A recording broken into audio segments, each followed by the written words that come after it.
la lutte contre la drogue, avant tout. Avant de mettre des bleus dans la rue, c'est la police judiciaire, c'est le démantèlement des réseaux et des trafics humains. Vous venez d'entendre Andy Kerbrat. On va parler de cette députée de la France Insoumise qui a été pris dans un métro en train d'acheter de la drogue à un mineur récidiviste. Donc c'est bon de savoir qu'avec nos impôts, nous payons un drogué. Enfin pas vraiment, on va revenir sur ce fait-là. Alors, dans un premier temps, on va reparler juste de ça. On ne va pas parler de l'arrestation, ça on s'en fout. Je vais juste revenir sur la drogue qu'il prend. Alors, c'est une drogue qui est utilisée, bon, il l'a avoué, pour le chemsex. Alors, le chemsex, ça consiste à quoi? Ça consiste en fait, c'est immonde. Premièrement, c'est immonde. Hein. On est vraiment dans l'immondisme. Et ça consiste à avoir des relations sexuelles pendant des heures et des heures et des heures et pouvoir tenir. Donc en fait, ils utilisent des drogues et ça leur permet de continuer. Il n'y a pas si longtemps que ça, il y avait eu l'affaire avec Pierre Palmade et puis il y a aussi eu l'affaire il y a très longtemps avec le patron de Sciences Po. Soral avait rigolé parce que le mec était mort à New York, les fesses salaires. Bon bah alors là, on est dans une affaire de drogue. Et j'ai demandé à ChatGPT d'où venait cette drogue. Ça vient d'Inde, ça vient de Chine, parce que les produits sont faits là-bas. Ça passe par l'Europe de l'Est. C'est fabriqué aussi là-bas et ça passe aussi par l'Amérique latine. Et j'ai demandé si ça avait un lien aussi avec d'autres crimes, d'autres filières de crimes. Il a trouvé, oui, il a trouvé des filières de crimes dans le trafic de femmes, le trafic d'enfants et le trafic d'organes.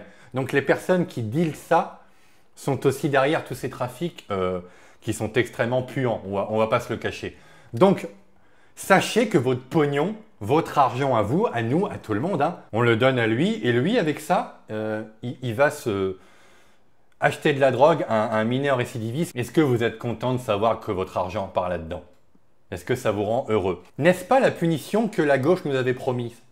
Parce qu'ils avaient dit que oui, les 11 millions, on va s'occuper de vous.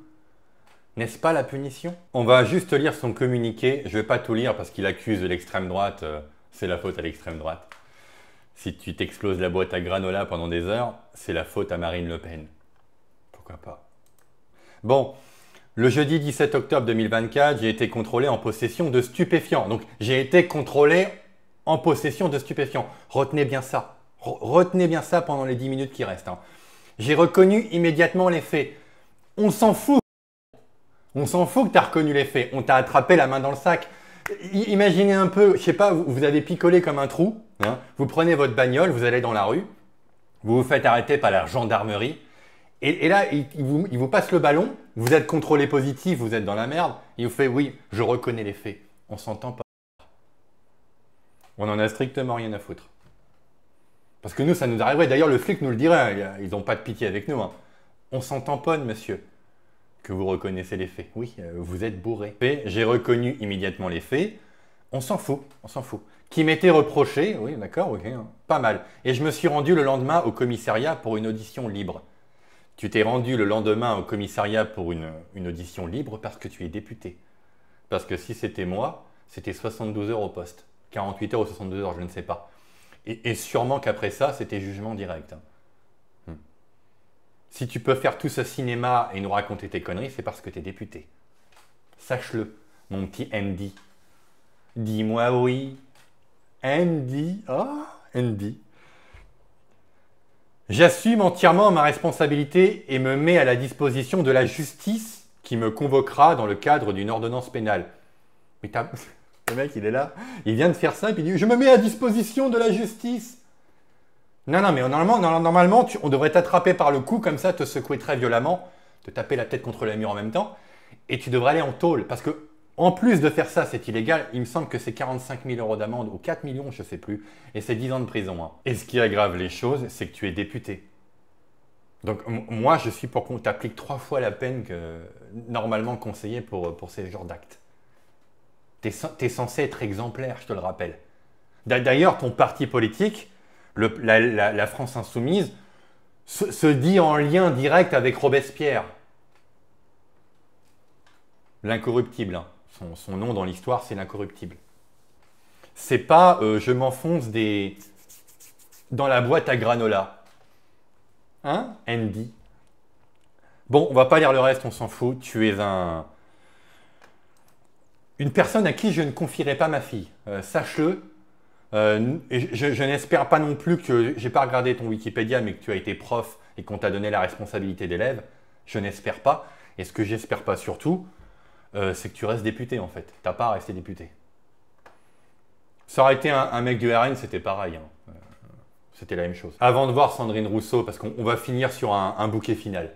On va finir sur Sandrine Rousseau. Hein. On va voir quelques réponses de mecs que je connais pas, mais qui sont de gauche. Hein. Oui au chemsex. Non aux addictions qui ruinent des vies. Dans chemsex, il y a le mot drogue. Je ne comprends pas ce que tu veux raconter. Accompagnons les LGBT qui ont cette pratique au lieu de les jeter en peinture au tribunal médiatique. Ça n'a rien à voir. On s'en fout. C'est un député. La communauté LGBT, tous les mecs du LGBT, donc les homosexuels, lesbiens, et ils ne font peut-être pas tous ça. J'ai l'impression, Mathieu, que tu es en train d'essentialiser les personnes homosexuelles. C'est pas très bien ça. C'est plutôt nous qui essentialisons tout le temps. Nous, les abrutis de droite. Que l'État prenne ses responsabilités au lieu d'invisibiliser ceux qu'ils font, qui les accompagnent. Oui, ça veut rien dire, on s'en fout. Abrutis. Oui, le chemsex a un potentiel créatif communautaire. Non, les qui s'en revendiquent n'ont pas à avoir honte. Non, personne t'a parlé de honte. Un député qui fait ça, oui. Non, la pénalisation des usagers est inutile. Oui, on doit aussi aider ceux qui le souhaitent. Oui, la révolution sera queer. Non, la révolution ne sera pas queer. La révolution sera brune. Moi, je vous le garantis. Parce que quand les Français entendent ce genre de conneries, nous, on gagne des voix. C'est pour ça que je fais des vidéos. Hein. C'est qu'on gagne des voix. Donc ta révolution, elle sera certainement pas queer. Je te préviens tout de suite, le réveil va être dur. De toute façon, il y a à peu près deux choix pour vous. Hein. C'est soit la révolution va être brune, ou soit la révolution va être islamiste. T'as mal choisi ton camp, mon coco. Rappelons qu'il y a beaucoup d'homosexuels chez nous, hein, qui ont compris que les chanceux pour la France n'aiment pas trop ça. Ils ont tendance à les jeter comme en Iran, là, tu sais, le balcon, là, hop là, hop, finito. Écrasé comme une crêpe. Il n'y a pas de chemsex, là. Hein. Le chemsex m'a tué un collègue, ok? Oui, c'est très dangereux. Il faut faire de la prévention. Ce qui tue, ce n'est pas la drogue. C'est pas possible. C'est pas possible. Ces gens nous donnent... Ils ont tout le temps, tu sais, ils ont tout le temps des bons conseils à nous donner, que ce soit d'ailleurs dans n'importe quel domaine, que ce soit en économie. On va voir ça après, mais putain... La culpabilité a tué votre collègue. L'homophobie a tué votre collègue. Oui, alors son collègue se drogue, il a un arrêt cardiaque, sûrement, certainement, mais c'est l'homophobie qui l'a tué. L'indifférence a tué votre collègue. Tous ceux qui lui tombent dessus sont des imbéciles qui n'ont rien compris. Le chemsex est sûrement un des derniers endroits où la communauté LGBT peut se retrouver, apprendre, partager. Oui, ça, ils doivent beaucoup partager. Il y a beaucoup de partage d'ADN et de jus d'homme. J'espère que vous ne mangez pas, hein, parce que c'est immonde. Dans un contexte intergénérationnel... Pourquoi tu parles... Oula. Pourquoi tu parles d'enfants là? Pourquoi tu parles de génération? Là où l'hétérosexualité a détruit tous nos lieux. Ah bah donc c'est de notre faute. Bon d'accord, ok. Donc attends, je relis. Dans un contexte intergénérationnel... Oui, non, je comprends toujours pas. Là où l'hétérosexualité a détruit tous nos lieux. Mais on t'a rien fait, nous. Hein. On t'a strictement rien fait, cher ami. Tu divagues. Qu'ils aillent se faire foutre. Non, nous ne faisons pas ces choses-là, très cher Mathieu. Nous avons des vies sexuelles plutôt classiques, mais même les homosexuels ont des vies sexuelles plutôt classiques. Hein. On ne se drogue pas et on ne se bourrine pas pendant 8 heures en bouffant de la choucroute ou des raviolis. Ils voulaient la dissolution de la BAC. Tiens, on va réécouter ça. Nous sommes toujours pour le démantèlement de la BAC. Et oui, c'est une autre dissolution que nous attendons avec impatience. L'objectif de la BAC, c'est le flagrant délit. Et pour lui... Oui, l'objectif de la BAC, c'est de t'attraper dans le métro. Pendant qu'encore une fois, tu deals avec un mineur récidiviste. Dans des réseaux qui sont dans la prostitution et le trafic de drogue et le trafic d'organes. Ça sert à ça, la BAC. On va passer à Sandrine Rousseau, on va finir là-dessus. Elle a sorti une chose intéressante, je vous la laisse écouter maintenant. et on reviendra après sur autre chose. Nous devons vraiment avoir, encore une fois, je le dis, ces gens sont malades de leur addiction. C'est une maladie, l'addiction. Il aurait un cancer, on n'aurait pas du tout le même regard. C'est une maladie, l'addiction. Vous avez bien compris, vous avez bien entendu, elle compare, mais elle compare aussi dans un autre tweet. Hein. Elle compare vraiment l'addiction à une drogue qui sert, encore une fois, à s'éclater la boîte à granola avec le cancer. On n'aurait pas le même regard s'il avait le cancer. On n'est pas sur la même chose, ma petite Sandrine. Entre l'addiction à une drogue et le cancer, il y a quand même un monde. Je vais vous mettre ce passage maintenant. Je veux que vous enleviez le mot drogue et que vous mettez prostitution à la place. Voilà. Enlevez le mot drogue, mettez le mot prostitution. Parce qu'elle est contre la légalisation de la prostitution. Mais vous allez voir, vous allez voir. Ce sont des problèmes de santé publique et donc nous avons vraiment à changer notre regard sur les consommateurs de drogue pour les prendre pour ce qu'ils sont, c'est-à-dire des personnes fragiles, souvent, avec des problèmes psychiques parfois. C'est toujours à géométrie variable avec vous, hein. Parce que là, tu es en train de me définir aussi, voilà, la drogue, oui, mais c'est pas vraiment la faute des clients, c'est pas la faute des consommateurs. Pareil pour la prostitution, encore une fois. La prostitution, c'est la même chose. Je vous rappelle qu'aujourd'hui, on court après les clients pour leur foutre 1000 € sur la gueule parce qu'ils vont voir des prostituées. Alors que ce sont le plus souvent quand même des pauvres types. C'est toujours quand ça vous arrange, d'accord? Pile, vous gagnez face son père. Voilà, on l'a toujours dans le baba. C'est toujours hallucinant avec toi, ma petite Sandrine. C'est quand ça vous arrange, quand c'est votre camp, il y a toujours des solutions. Il y a carrément maintenant un groupe, une association en France qui a sûrement des subventions. Je ne vais pas regarder parce que ça va m'énerver.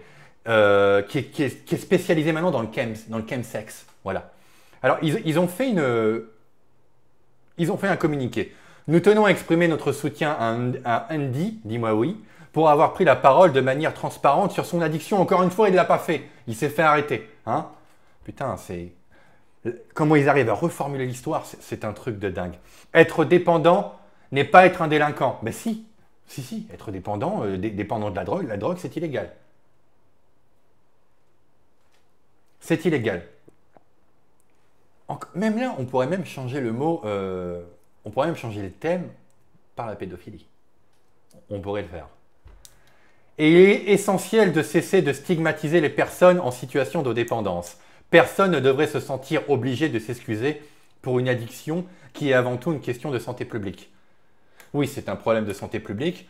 C'est surtout un problème d'immigration. Ne nous le cachons pas, hein, parce qu'on sait d'où ça vient. Nous savons. La démarche d'Andy démontre qu'il y a encore beaucoup à faire pour sensibiliser l'opinion publique. Quelle démarche? C'est les flics qu'il faut remercier. Je sais que j'arrête pas là-dessus, mais ce type s'est fait gauler la main dans le panier. C'est pas un libérateur, c'est pas un homme politique dans les années 70 en Italie qui dénonce la mafia, d'accord? Il n'est pas venu à l'Assemblée nationale devant tout le monde en disant j'ai quelque chose à vous avouer, j'aime bien m'enfiler dans la boîte à granola et avec ça je prends de la drogue, qui est d'ailleurs en lien encore une fois avec le trafic d'organes. Il n'a pas fait ça. Il s'est fait gauler par 2 flics qui étaient sûrement en filature sur le mineur. D'accord? Bonne pioche, les gars. Ça, c'est une bonne pêche. Hein? Ce type est un criminel. C'est un député criminel. Sa place est en tôle. D'accord? Il n'y a pas de toxicomanie, ce qu'ils appellent ça maintenant la toxicophobie. La haine des gens qui sont toxicos. Moi, je vais inventer une association aussi, la fascistophobie. Parce qu'il y en a marre. Hein. Les années 45 et tout, il faudrait... C'est pas dans un film, ça, c'est un film. Hein. Je ne vais pas l'utiliser parce qu'il y a encore les droits tardés avec OSS 117, ils pensent que c'est la réalité. Mais c'est vrai, il faudrait nous donner une seconde chance. Après tout.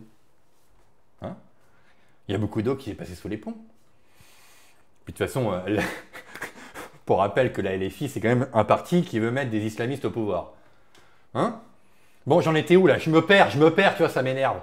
Nous, les associations, en appelons au gouvernement.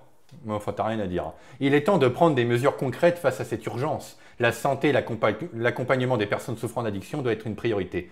Nous demandons également le lancement d'une grande campagne nationale de prévention et de sensibilisation afin de mieux informer le public sur les réalités des addictions et sur les solutions existantes. Non, on n'a pas à faire chier le peuple avec ça. Ce qu'on va faire, c'est qu'on va employer des flics, beaucoup de flics, énormément de flics, mettre des caméras partout, virer l'immigration.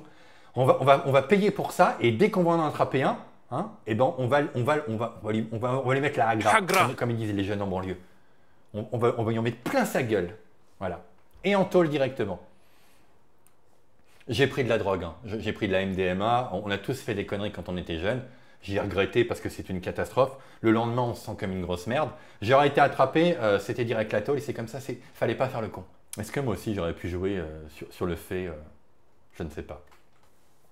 Non, je pense que ça n'aurait pas marché. Ça n'aurait pas marché parce que ma mère est femme de ménage. Je ne gagne pas 7 000 € par mois. La prévention est un levier essentiel pour réduire les souffrances liées à cette situation. Il est urgent que des ressources soient allouées à cette cause. Oui, on va mettre des ressources dans la police. On va leur acheter des M16, des tanks, des drones.